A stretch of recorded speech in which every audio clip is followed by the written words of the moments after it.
How you doing?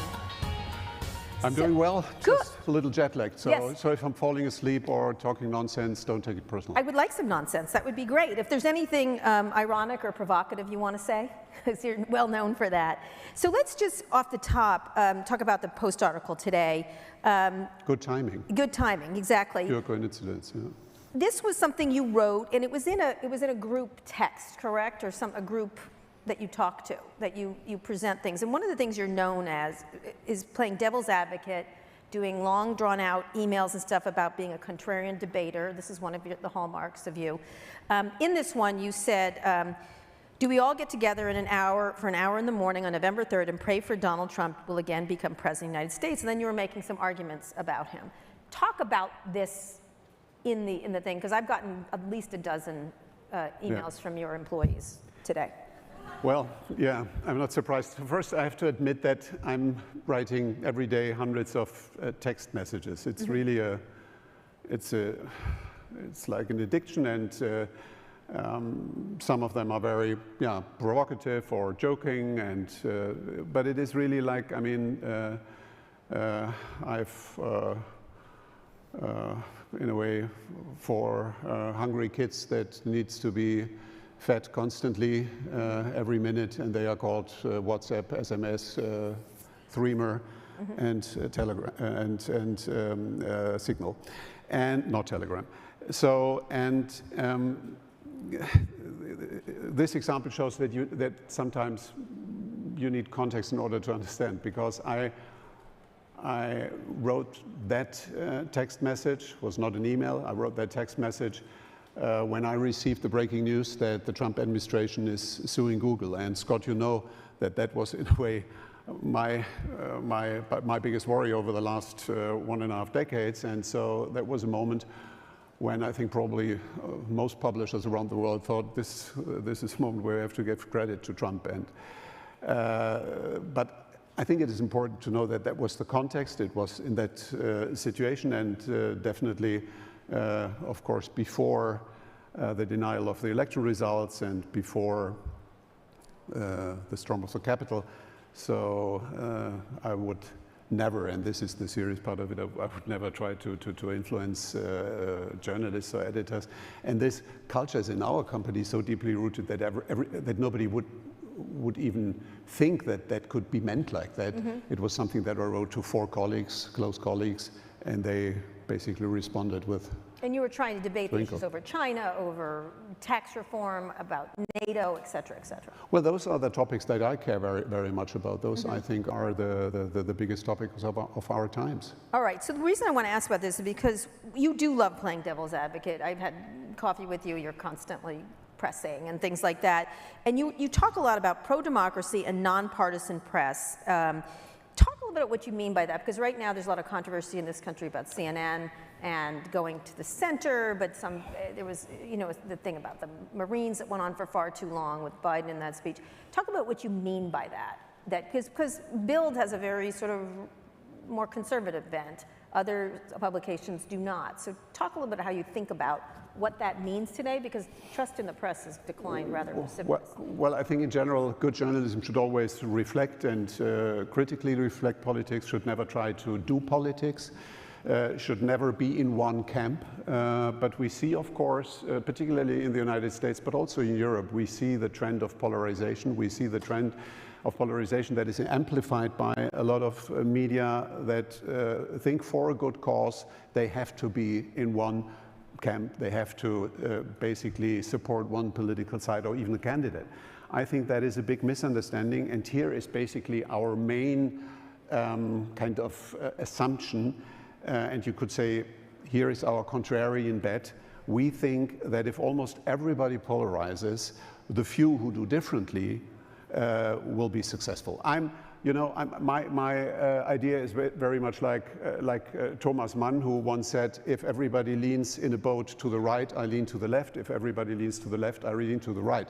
At the moment, everybody is leaning either to the right or to the left, and I think we are leaning to the center. And that's where real journalism is, unpredictable, open-minded, And I strongly believe that that is going to work, because in the long run, people want to be informed as truthfully and credibly as possible, and they don't want to be manipulated. I cannot imagine that that is going to prevail in the long run. And that's where our bet is based on. In the middle.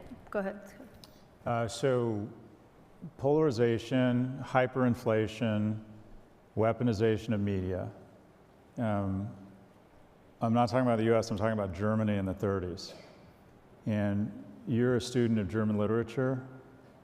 Do you draw any parallels or not between what's happening in America now and Germany in the 30s? Well, I think particularly as a German living in a country that organized the Holocaust and the worst genocide in history, I should be very careful to compare that too easily. But I think to be alert, to be very careful for the first signs of democratic decline and the danger of kind of non-democratic forces to succeed, we should have a high degree of sensitivity. And it always, and here is one thing that worries me particularly, and that is a phenomenon that has started in the United States and is now almost a global phenomenon, that is the phenomenon of alternative facts.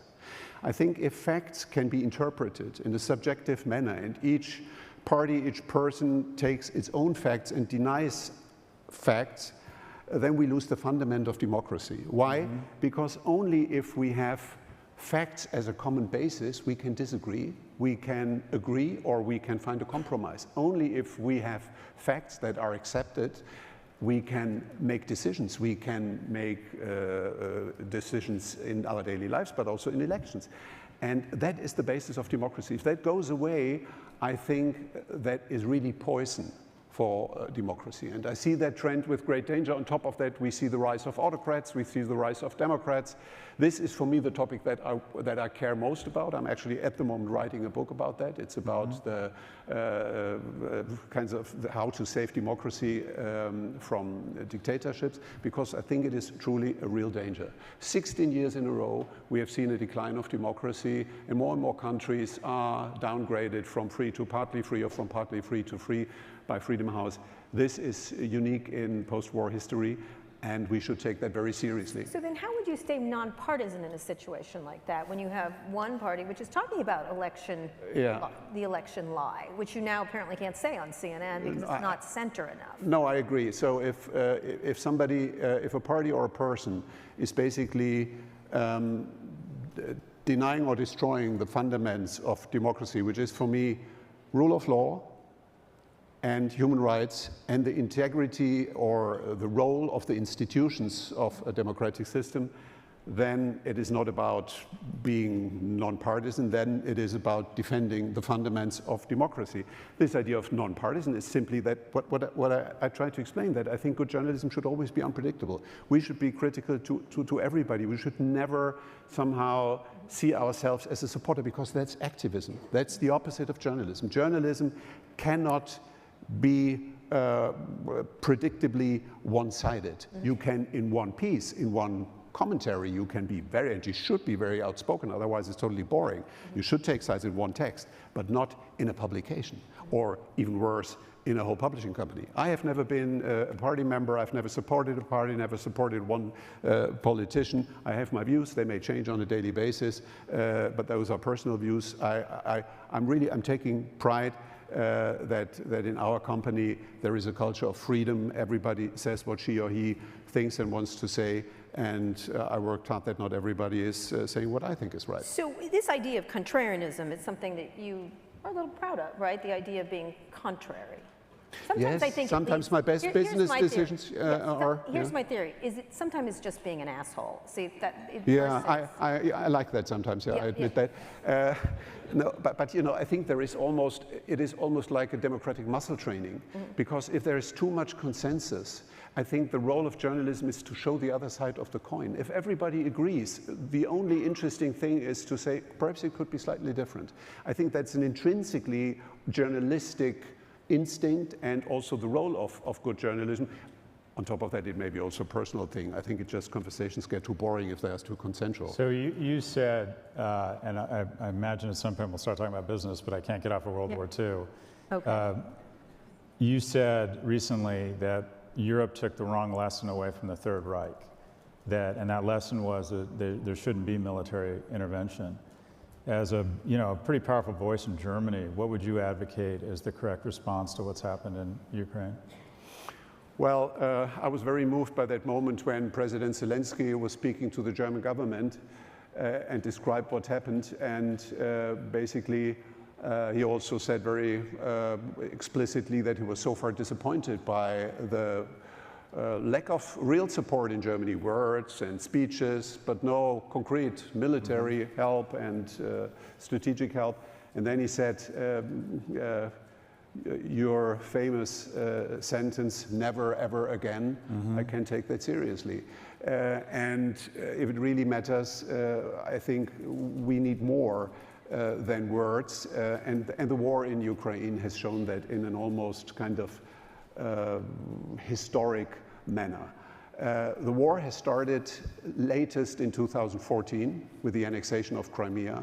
From then on, it was very clear that this is basically Putin's testing the West. What can he do without facing consequences? In return, and he was probably encouraged also by the dropout of nuclear energy in Germany in 2011, which created incredible dependency from Russian energy. I will never forget a lunch that I had with some of our journalists at the Russian embassy on that day when the German chancellor announced the nuclear dropout, and he said with his vodka glass in his hands, cheers to the German government, that's a great day for Russian energy and Russian politics. So it was clear from then on. And then the next step, Nord Stream 2, that was all felt as an encouragement.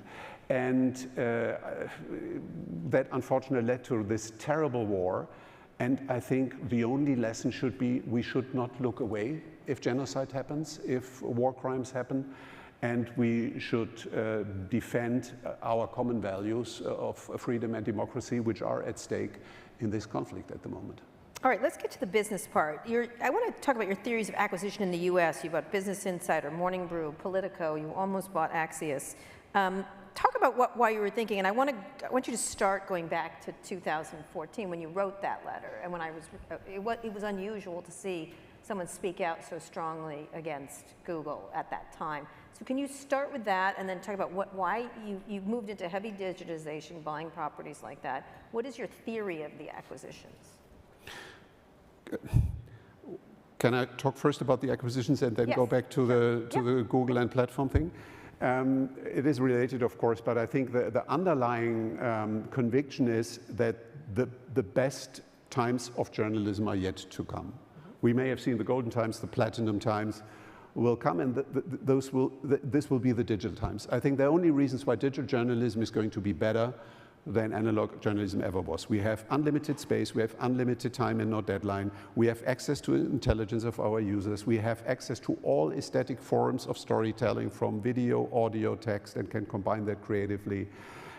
We have a better business model. We don't have to invest into paper, into distribution, into printing plants. We only invest, first and foremost, in best editorial, in best tech, and in a bit of marketing. And so I think the business model is going to be better. That's why I'm so excited about all these new digital native projects that are starting. Semaphore, Axios, the host of this conference is a great example, PAC, and so many others. There is a lot of activity because people start to realize actually that could work and that could be also a good business model, and it is important to society. And so for these reasons, we have always been a believer in the future of digital journalism, and we wanted to invest at a point where the consensus was journalism in the internet is not going to work, is not going to be attractive. And that's why we started many years ago with transforming our existing brands, selling our print businesses, buying and launching new digital-only properties. And then at a certain point we said, okay, we are now the market leader in Europe with regard to reach, profits, revenues. Let's now go to the biggest media market in the world, to the United States. And with this first step— How do you make your picks on what you're going to look at? Well, we focus very much on— I'm deeply convinced that in the end it's all about editorial quality. And if you look to the content models, to the journalistic models that succeeded over the last years, and those who basically stumbled or disappeared or are pretty weak, the distinguishing factor is journalistic quality. and how many people you employ in the newsroom and how many people you employ in the kind of management and marketing departments. And so the strong brands that had the belief that it is about journalistic quality, this was for us the most important criteria. Then strong founders. We usually want to keep the founders on board. We did that with Morning Brew. We did that with Henry Blodgett. When we bought it almost 8 years ago, everybody said, okay, in 2 years he's gone, that's clear. We did a 10-year incentive plan with him. I think he's not going to leave after 10 years, that's my prediction. It's really a long-term partnership. We want to empower strong entrepreneurs, so that's another criteria. And then also the potential for growth, of course. And here, particularly with political, we see tremendous opportunities as a real leading quality brand in almost, if possible, all democracies around the globe. Around the globe. Yeah. Locally too, correct? Absolutely. Yeah. So that means great investments. Well, Yes. you had. Let me be clear. This is fascinating. You got $1.2 billion in stock given to you by the founder's wife, correct? Just hand it over. Yeah, I bought. How did you do that? Well, I'm the CEO. That's a great question, and you have to ask it to Friede Springer, the widow of the founder. Yeah. She always said, I basically inherited the shares from my husband, and I only borrowed them in a way. So I think it is about entrepreneurial continuity. I became CEO 20 years ago. I bought, after a couple of years, 2% shares against debt. Then the financial crisis happened, was a bit shaky. Then I bought another 4%. And in that context, she said, actually, I really want to organize succession here in the company. I hand over another 15% to you and the voting rights of my shares, so that we really have a journalist in the kind of entrepreneurial leadership position of the company, and basically she watched how I did it over the last 20 years, and she thought that is. Gave it to you. Rupert Murdoch never did that with me. Gave it to that idiot Lachlan. But That's because you're such a contrarian. I'm not. Go ahead, Scott. So you're very acquisitive. I think the Condé Nast model, which was sort of this confederation of states, everyone had their own gig, and then there's the Hearst model, where the lot is managed centrally. What is your approach to having all these brands? Is it centralization of technology and different things, or is it everybody has autonomy and accountability? We have always tried to reduce the usual corporate nonsense to the absolute minimum. I'm not saying that there is no corporate nonsense, but really let's try to keep it under control. And that's why I'm not a big believer in mergers, restructuring, complicated, decentralized management structures. I count on strong entrepreneurial talent with decentral energy. Each brand has its differences. There are areas of cooperation. Of course, tech, we should cooperate, but we don't need to unify everything. So we have to find the right balance, but we are more in that spirit, no integration as such, more kind of trust and decentral power. And you shared this with KKR, correct? You needed the money to do that. Well, that is what is basically in your other question, that we had the situation. We were a publicly listed company. Our shareholders were basically interested in growing dividends and growing EBITDA. And whenever we invested in structurally growing businesses, share price plummeted, and there was just not the possibility to unlock the growth potential of the company. And that's why we said, if we really want to accelerate growth, we got to take the company private. We then decided for KKR, kind of very, that there is this saying, why sharks don't bite private equity people? They do it out of collegial solidarity. But I think KKR is, in that sense, really, I mean, it's very clear that they are tough and straightforward, but they are totally predictable, reliable, and they share this vision of accelerated growth. When COVID happened, every publicly listed media company, layoffs, stop investment projects, and so on. We invested more than ever in the history of the company and achieved last year the highest growth in the last 40 years. For the first time, organic double-digit top-line growth, and that shows that this kind of partnership is really paying off. What do you think traditional media's companies are doing wrong. You're talking about these layoffs. Some of them are public. The New York Times is public. The Washington Post is owned by Jeff Bezos. Yeah. Probably Honestly, okay. I don't want to judge other companies what they do wrong. I focus rather on what we can do right. But in digital media, what works from your perspective? What do you look for? In digital media works a very kind of experimental spirit of trying new things and be at the forefront of new developments, understanding the role of technology, which is a totally different role than in analog media companies. Without the best developers, talent and creativity included in the very early stage of development, you have zero chance to succeed.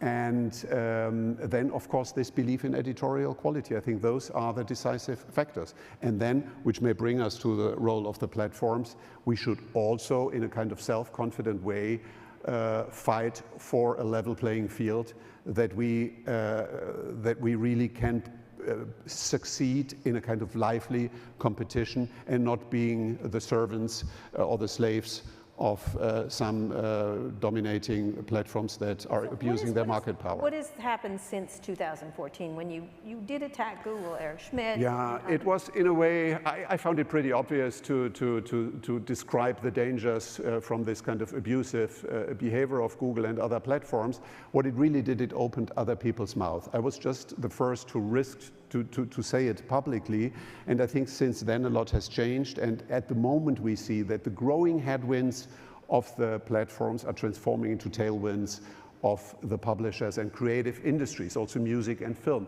And honestly, what the senator just said an hour ago was music in my ears. And if I may, I would like to underline one point where I would be even more extreme than Scott and the senator, and that is TikTok. I mean, we are talking a lot about American platforms, and they were our biggest kind of danger and worry over the last 15 years, rightly so, and I think a lot has changed to the better. But we have at the moment a naivety in dealing with China as a whole with regard to its role in democracies and economic dependency, but in particular with TikTok. 1 billion users. If you want to reach somebody in the young target group, TikTok is without any alternative. You're either with TikTok or not. We are in Germany and in Europe the only bigger publishing company that does not cooperate with TikTok. I cannot guarantee you how long we can continue that, because we may be at a point where we simply cannot afford it because we lose too much share in young audiences. TikTok is not existing in China. So you don't do it out of moral, like this is a Chinese company? Moral, I think it's more long-term thinking. What happens here is if we would cooperate with them, we would hand over very sensitive personal data, behavioral data, to a company that is controlled by the Communist Party and by a totalitarian government that uses all the data to improve their face recognition techniques and to improve and change other things. It is, of course, a tool of espionage, as you have written just a couple of weeks ago. And I think we should just have this kind of self-respect, and that's why I concretely think TikTok should be banned in every democracy. I think it's just insane not to do that. We cannot enter China in a serious manner, in a free manner with Facebook, with Google, with Amazon, with other platforms. Why would we allow them to play such a dominant role in our free market economies? And in the long run, I think we will feel the consequences of this dependency, and it's not going to be only a business consequence. I think it is really going to be also a political consequence with a huge impact on democracy. So just to play the contrarian, and obviously we're brothers from another mother on this issue, but TikTok thus far hasn't weaponized elections. TikTok so far hasn't thrown their best people and resources out of delay and obfuscation from teen depression, but Meta has. Do you feel that Meta should be banned from Germany? Well, you know, it's a bit like if you compare one evil, or if you basically say it's not so bad because there's an even worse player around. I just think we should try to achieve the best on all levels. We have to improve regulation and competitive conditions and level playing field in America. I think we also have to team up between Europe and America on many levels in that competitive environment, but at the same time we should also be realistic about the unfair competition that we face with Chinese players, and here ByteDance and TikTok is the most prominent one, by far not the only one, but the one that is in our industry, in the media, content, and creative industries, the most relevant one. So one thing you wrote, I think in 2021, is another letter. It was 7 years after the Google thing, and you talked about the continuing danger of being afraid of Google. And you wrote, what we now face is a situation where huge supranational corporations may come to stand above governments in the democratic order. Another question you must ask, whether the machines are there to serve humans, or will humans end up serving the machines, and they're far too powerful operators. Pluralism and competition is being eroded because people profiting from the crisis are big tech companies. Put simply, the reason that the business model of ad-based platforms is to spy on their customers, like the Secret Service. I think that's not exaggerated. I mean, I think that's a pretty fair summary of the situation. And when that was written, probably the majority of people thought, well, I don't care, or it's just not realistic. I think the sentiment has changed. We see the concrete consequences, how it manipulates, how it affects polarization of society also to a certain degree. And I mean, this book from Shoshana Zuboff, The Surveillance Capitalism, I think has also opened people's eyes, and of course, Scott, your books and the Big Four particularly. So I think that there is really a big change in mindset, and it is desperately needed, because this misunderstanding that, you know, the tech companies, they're cool because they're the cool guys and they don't do evil, monopolies are something for winners and competition is something for losers. That's just completely wrong. The opposite is true. Monopolies or quasi-monopolies are bad capitalism. And if we really love passionately the free market economy and our democratic values of human rights, rule of law, and individual freedom, then we just cannot let that happen. And it is also not good for innovation. We want to see innovation. Can you stack rank those companies in terms of power from your perspective as a publisher? You mean the most kind of... Well, I think for publishers still, it's hard to judge between Facebook and Google, but probably still I would rank Google on rank number one. Of course, Amazon is the most powerful, the most complete, dominating platform, not so relevant for publishers at the moment. But in this constellation, everything is possible, so we should not be too relaxed too soon. Yeah, I think Microsoft is on a different level, and Snap is a good example for competition that is fortunately there, but also with regard to TikTok, not doing so well at the moment. So I think there is, we should distinguish the platforms and should not say they're all gatekeepers and it's all equally evil. It's easy to see the path between Snap's problems and traditional media's problems and TikTok, the threat of TikTok. You're on the board of Netflix. Stock off 75%, it's recovered now, it's been cut in half, user growth slowing. Is TikTok doing to Netflix what Netflix did to Hollywood? That's a super interesting question. I think among the kind of real strategic and structural challenges for a streaming platform like Netflix, probably short form content, the creator model of TikTok is the biggest challenge. Now, I think if that competition is entertained in a kind of fair manner with equal standards for all players, then I think that's fine. And then there may be disruptive competition and changes, and that's healthy. That's good in a free market economy.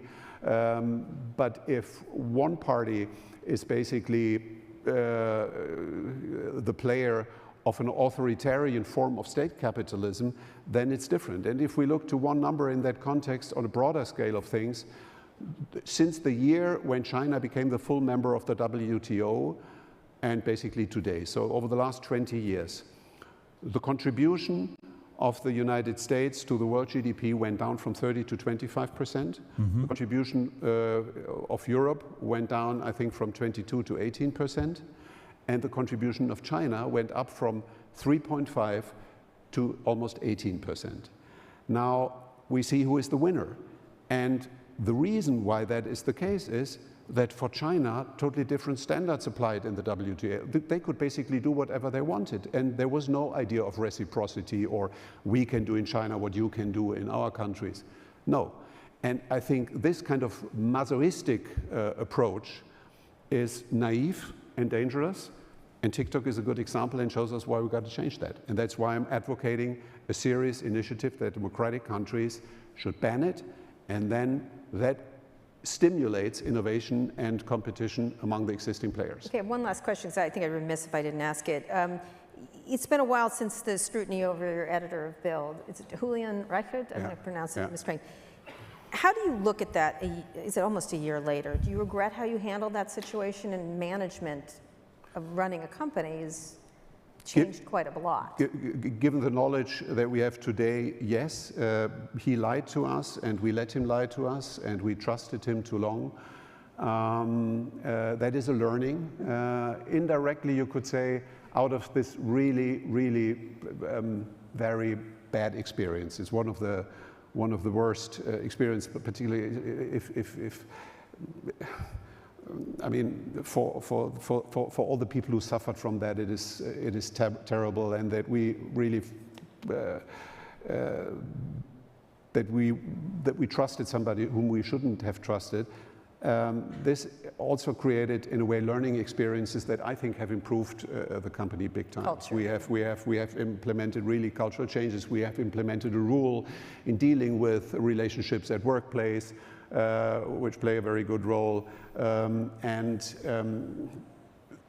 Perhaps the only thing that I really find important, sometimes it was portrayed, I mean, that is an Axel Springer problem. We have 17,500 people, where most of them are at the forefront of a modern, respectful work culture and a culture of freedom and tolerance and respect.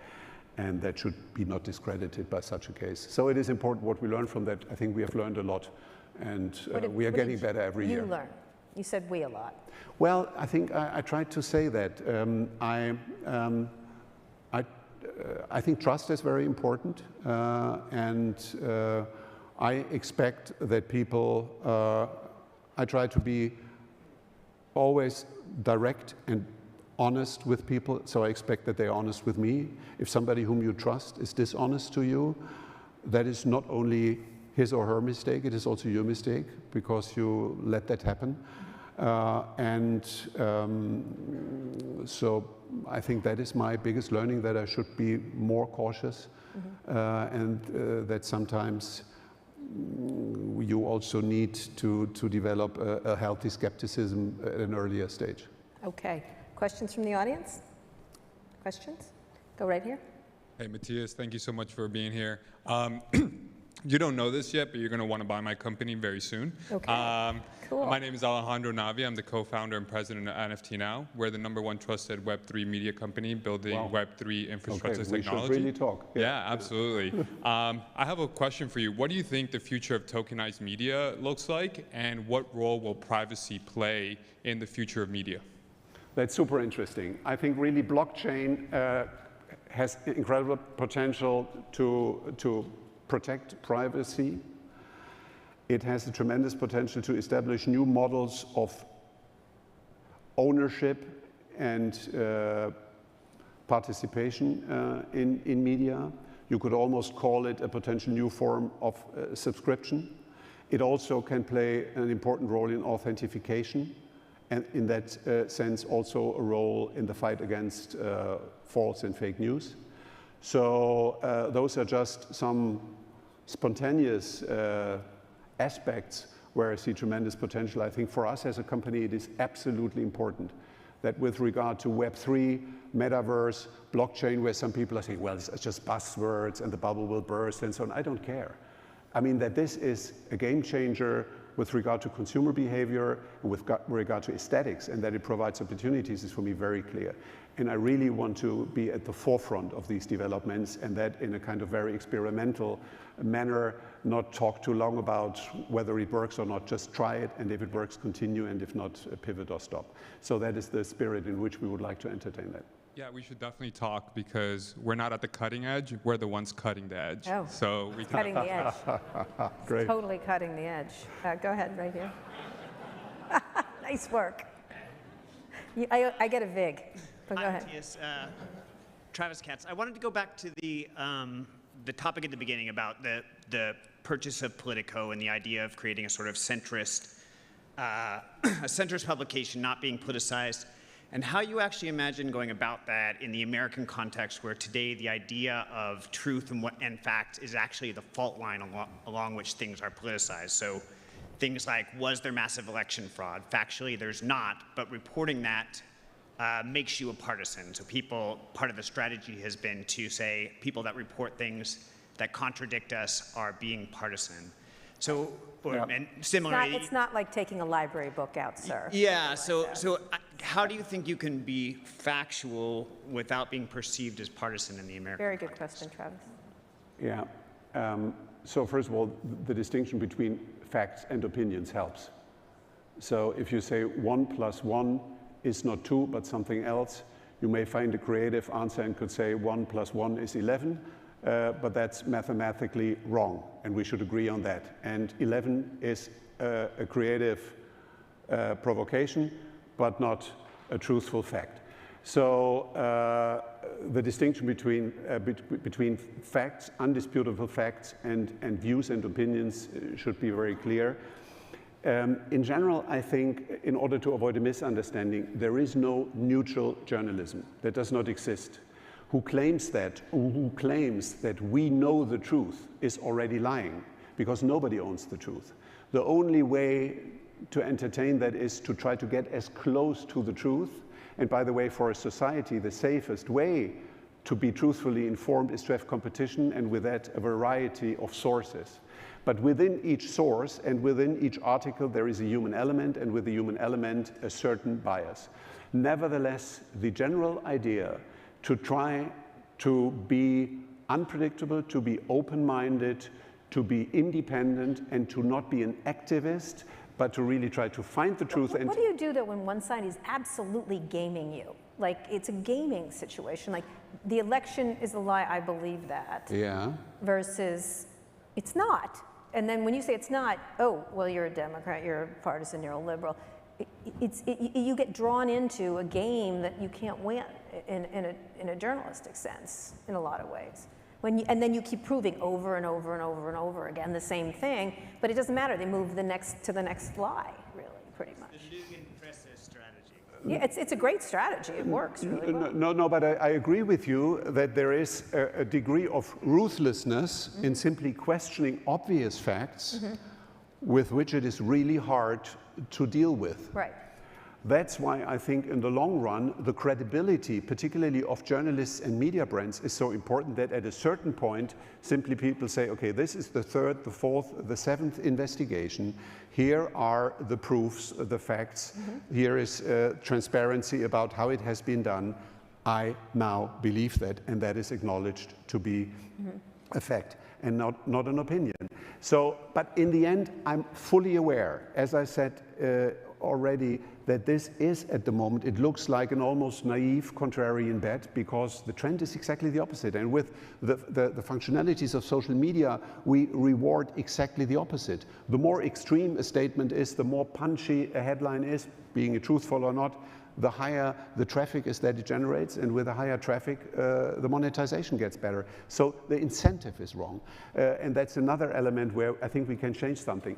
I come from a kind of very, very long-term and basic position, which is I just don't believe that the human desire to be truthfully informed and not misled and not manipulated by propaganda is an almost eternal desire. And we may have this pendulum swinging to an extreme, to a very worrying situation at the moment, but those who do differently and try to be different in a very transparent way, also admitting our mistakes. We are making mistakes every day. We also publish false information, it happens. But then we apologize, or we get sued by somebody and we pay damage claims and so on. That is a healthy system. But our business model is to try to find the truth, to get as close as possible to it, and not manipulate people and disinform people. And that is where my optimism comes from, but we will see. Maybe we sit here in 10 years. You know who I'm praying for now? You, I hope you're right, but I don't think you are. Anyway, Mathias, thank you so much.